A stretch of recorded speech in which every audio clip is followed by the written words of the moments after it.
Imaginez, vous signez le contrat du siècle. 68 milliards de dollars, le plus gros projet d'infrastructure de l'histoire de votre pays. Les caméras flashent, les ministres applaudissent. Vous venez de décrocher l'accord avec l'Allemagne pour construire le train qui va transformer votre nation. Et 8 jours plus tard, tout explose. Votre partenaire principal abandonne. Les 68 milliards partent en fumée. Le rêve devient un cauchemar. Bienvenue au Vietnam où le projet ferroviaire le plus maudit d'Asie vient encore une fois de s'écraser. Et ce que je vais vous révéler maintenant va vous montrer pourquoi la Chine a catégoriquement refusé d'aider son voisin et pourquoi ce refus raconte en réalité toute la guerre technologique qui se joue actuellement en Asie du Sud-Est. Sortez une carte. Regardez le Vietnam, cette forme étrange, cette bande de terre qui s'étire sur 1600 km du nord au sud. C'est une anomalie géographique totale. Dans cette configuration, une seule ligne ferroviaire moderne changerait absolument tout. Elle relierait Hanoï au nord, le poumon politique, à Ho Chi Minh Ville au sud, le cœur économique. 6 heures de train au lieu de 30 heures d'enfer actuel. Le Vietnam entrerait dans le club des nations modernes. Sauf qu'il y a un problème colossal. Le réseau ferroviaire actuel vietnamien est un musée colonial vivant. 70% des voies sont encore en voie métrique, posées il y a plus d'un siècle par les Français. Ces rails ont survécu aux guerres, à l'usure, à tout. Résultat, les accidents explosent. 93 accidents graves en 2 ans seulement, plus de 60 morts. En mars dernier, un train percute un camion. 3 wagons déraillent, l'unique ligne nord-sud est paralysée, le pays est coupé en 2. Face à ce carnage, le gouvernement martèle la même chose depuis 20 ans. Il faut construire la ligne à grande vitesse nord-sud. Le plan est titanesque, 1500 km.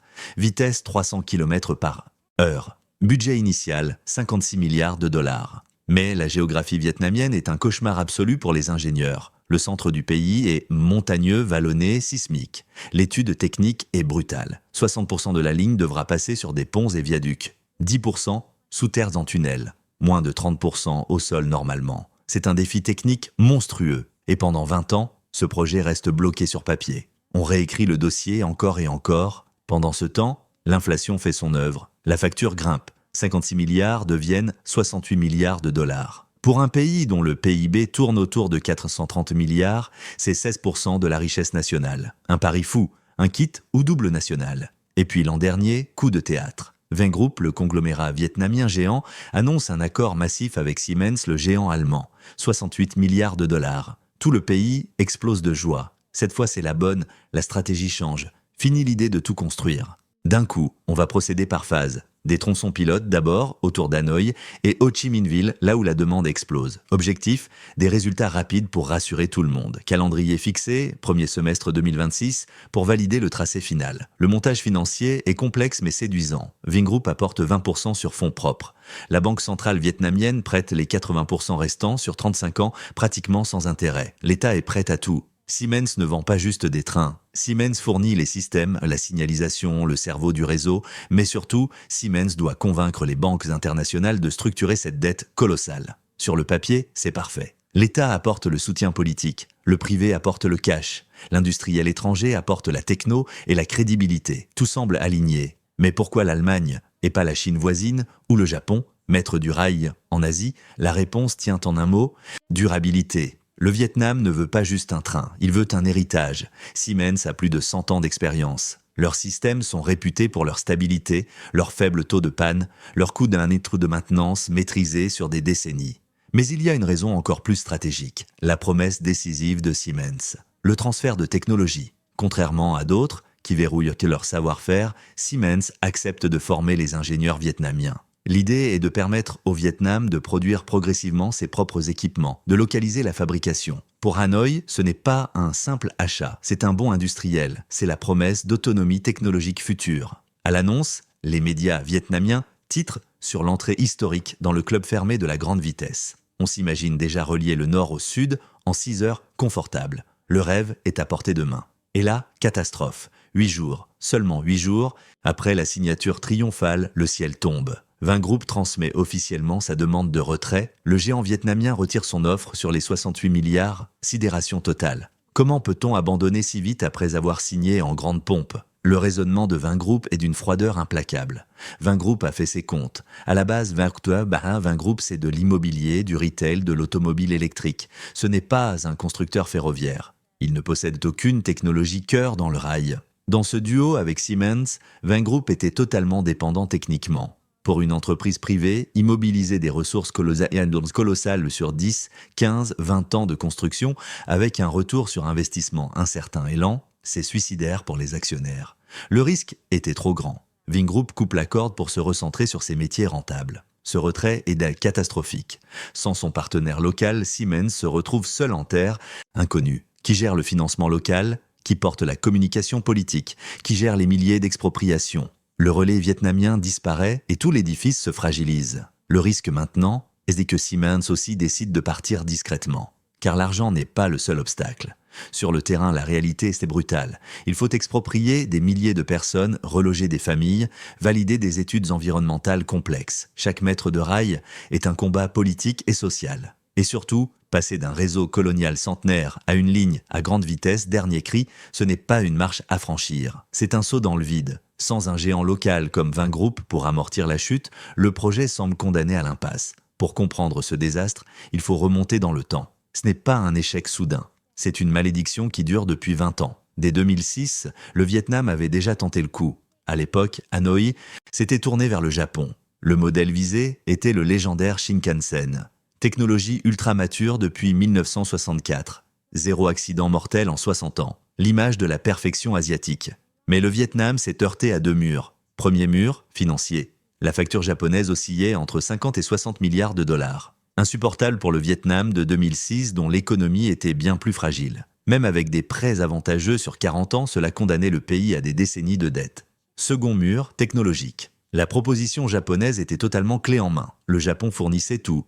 Train, signalisation, maintenance, exploitation, formation. Pour le Vietnam, cela revenait à se mettre des menottes technologiques tout pour 50 ans. Aucune autonomie, aucune montée en compétences locales, dépendance totale aux fournisseurs. En 2010, après des débats houleux, l'Assemblée nationale a dit non. Après cet échec avec le Japon, Hanoï s'est tourné naturellement vers son grand voisin du Nord, la Chine. Ces dernières années, le ballet diplomatique a été intense. Les officiels vietnamiens ont multiplié les voyages à Pékin avec une demande claire. Aidez-nous à construire notre ligne, mais à nos conditions. Et la condition numéro 1 était audacieuse. Un transfert technologique inconditionnel. Le Vietnam voulait apprendre à fabriquer les trains, intégrer les systèmes de contrôle, maîtriser la maintenance. Le Vietnam ne voulait pas juste acheter des trains chinois. Il voulait la recette complète, pas juste le plat. Mais la Chine a catégoriquement dit non. Pékin a répondu avec une contre-proposition ferme. Le modèle EPC, ingénierie, procurement, construction. En clair, la Chine apporte son argent via ses banques d'État, ses ingénieurs ultra expérimentés, ses trains testés sur 4000 km de lignes chinoises. La Chine construit vite,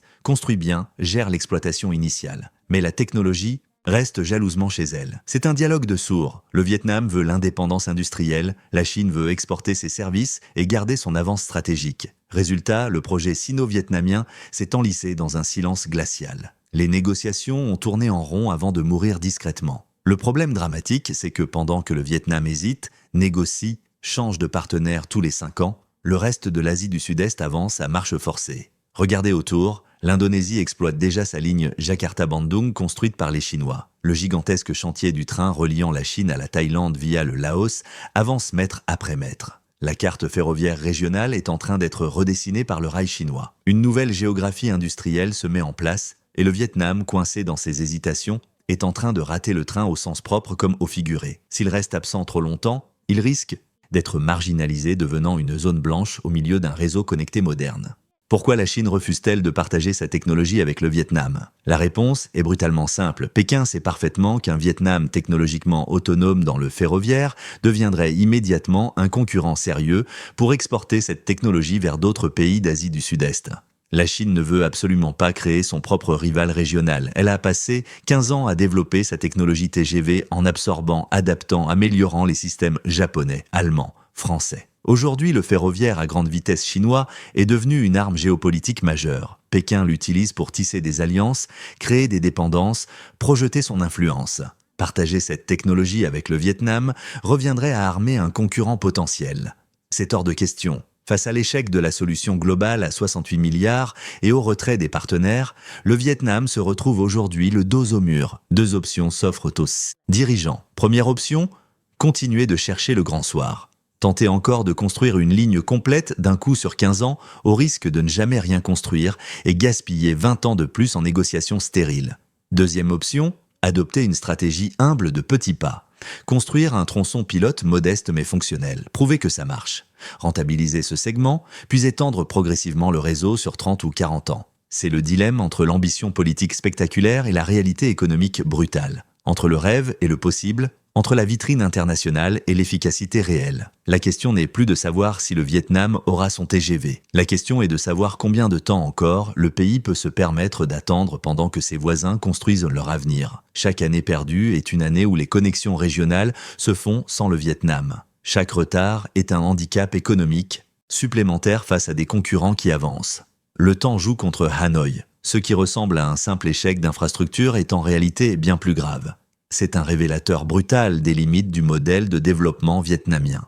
C'est une démonstration en temps réel de la difficulté pour un pays émergent de négocier avec les grandes puissances technologiques. C'est la preuve que la technologie ferroviaire de pointe est devenue un enjeu de souveraineté au même titre que l'énergie ou la défense. Alors maintenant, vous, à la place des dirigeants vietnamiens coincés dans cette impasse, que feriez-vous ? Accepteriez-vous le modèle chinois sans transfert technologique juste pour avoir enfin un train qui roule? Tenteriez-vous encore de convaincre les Européens ou les Japonais ou abandonneriez-vous le grand projet pour vous concentrer sur un seul petit tronçon pilote?